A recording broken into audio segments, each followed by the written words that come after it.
One of the things that had to be important at the time was being able to convince the crews, convince the American public that the deterrence mission was a moral and responsible mission. We were in a period of time when there was a lot of debate about just war and that kind of thing. Basically, how did you handle that? Well, you know, I guess to be very blunt, it was not a big issue. It was not an issue anymore that being a policeman is an issue. That these people understood that they were not in the business of war fighting. They were in the business of preventing war.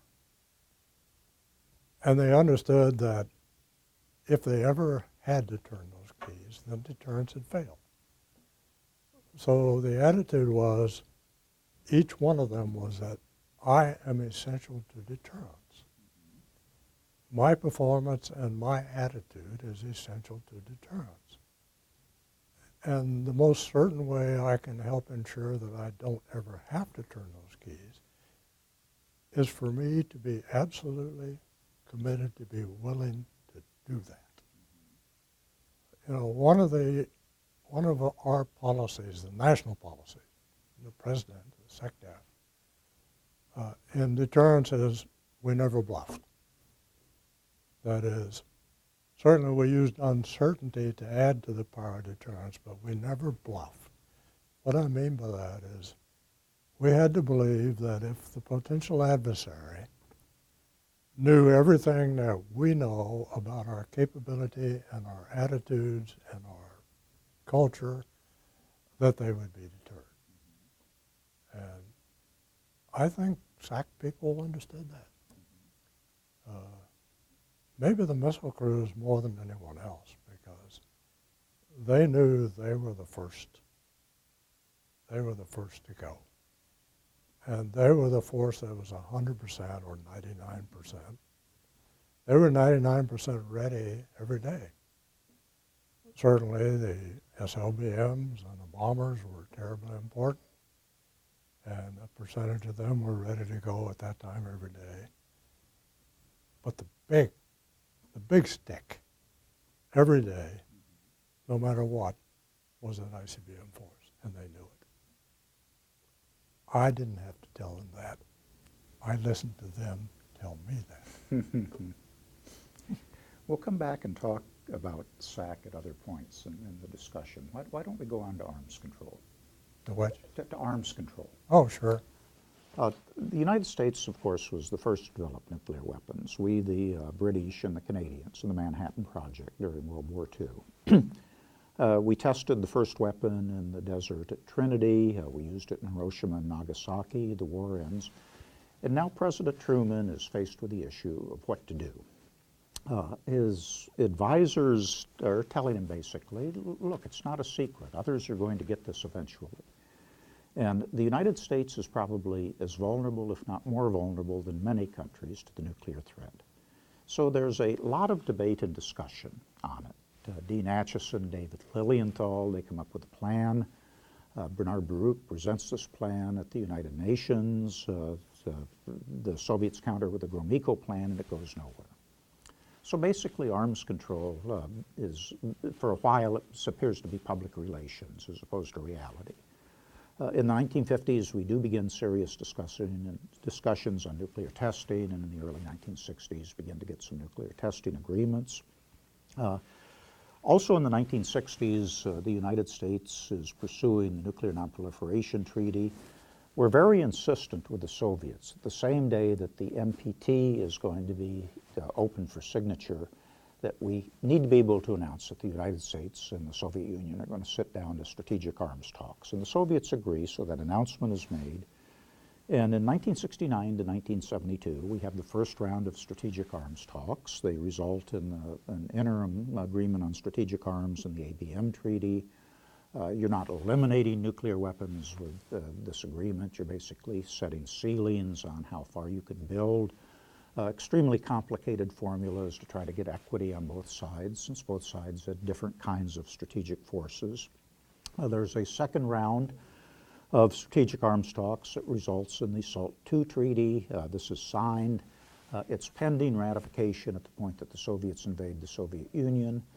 We don't proceed to ratification, but at the same time we continue to abide by the agreement until the Reagan administration comes in, and we begin bumping up against the limits of what we're allowed to do. And it exercises America's sovereign right to not basically continue to abide by the agreement. Yeah, this gets to the point when you come into office.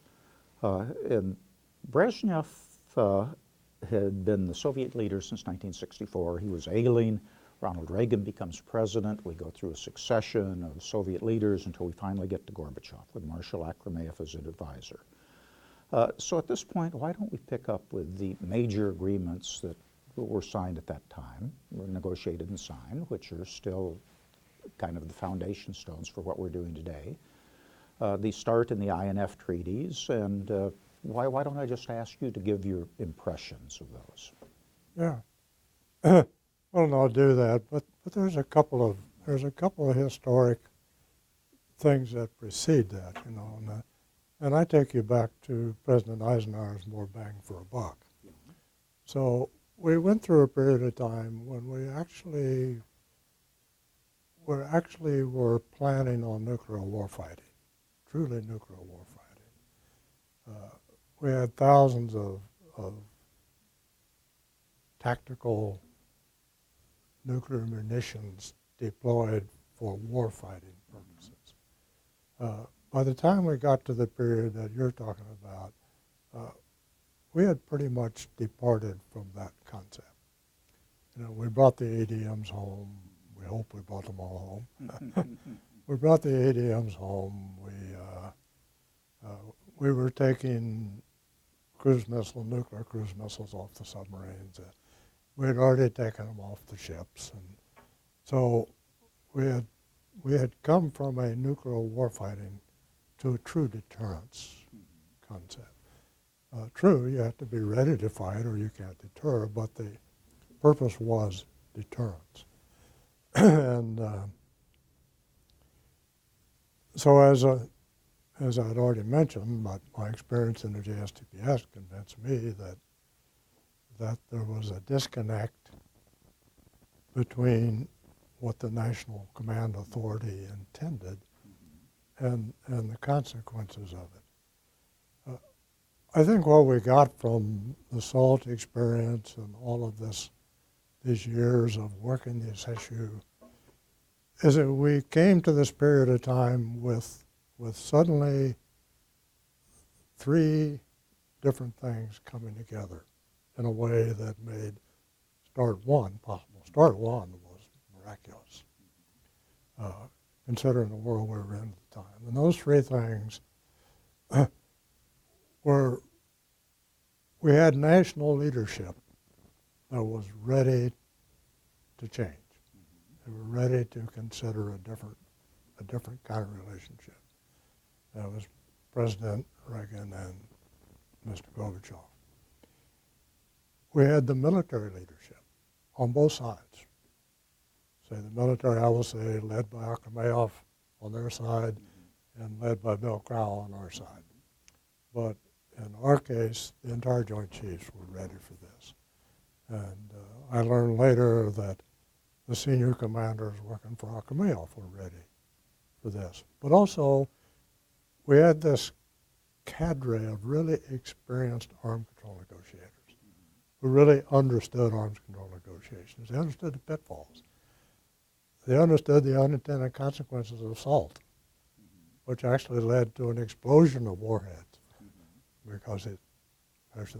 So you had those three things coming together that, as far as I'll speak for the Joint Staff or the Joint Chiefs, we were absolutely convinced the time had come. Now, innocently enough, the Secretary of Defense wasn't so convinced. And in fact, we were in the fairly uncomfortable position. We agreed with the Secretary of State. We weren't in complete agreement with the Secretary of Defense. The good news is Caspar Weinberger understood his role and our role. And he never tried to cross from his role to our role. Because our role continued to be to advise the president as well as to advise. Besides, Weinberg was very bright and he was a gentleman. So that tension didn't really cause any real problems. But the reason I went through that is that we came into this with both the tools and the attitudes and the means of doing something very different. So I'll give you just one little anecdote because it was instructive. That when Secretary Cheney replaced Secretary Weinberger, the first time he came down into the tank, we had put together a very, very simple video. And all this video did was it ran at 10 times real speed, and it put a tiny red dot for each nuclear detonation around Moscow. And after we'd been sitting there for about 10 minutes, the area around Moscow was solid red. And so Secretary Cheney turned to Bill Crow and said, "Why are we doing that?" And Bill Crow said, "I don't know, ask Mr. Nuke." I sit on the other side of ask Mr. Nuke, in 1 year I'd become Mr. Nuke. Anyway, so he turned to me and I said, "Well, Mr. Secretary, because you told us to." So I said, "Yes, you did. That's the guidance signed by the Secretary of Defense that says we have to do that." And he said, "Well, what should we do about that?" And Bill Krause said, "Why don't you tell us to tell you how to reduce our nuclear stockpile significantly?" He said, "Maybe by close to 50%. Why don't you tell us to do that?" You were probably in the room. And Secretary Cheney said, 6 months, huh? I said, "Yeah." He says, "I'd like you to do that in 90 days. We did it in 90 days. We offered him 6,500. And that became the start one basic number. But again, I emphasize that didn't happen just because here's this group of people that suddenly said, "Wow, let's do something."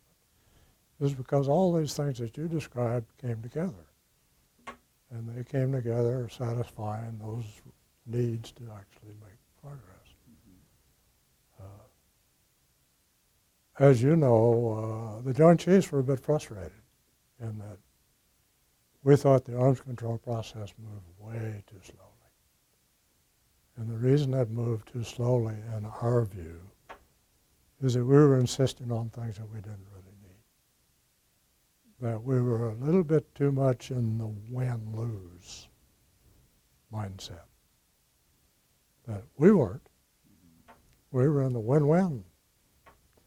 But we hung on to that win-lose a little too long. When we moved beyond that, which we eventually did, then we got an agreement. And we got an agreement that was good for both sides. And both sides could say, "I got what I needed, and I am better off because of this." Unfortunately, when I got to Start 2, then we had a greatly weakened opponent. And in Start 2, this win-lose crept back in. And consequently, it didn't succeed. So the key to arms control, it's got to be a win-win, or it won't work.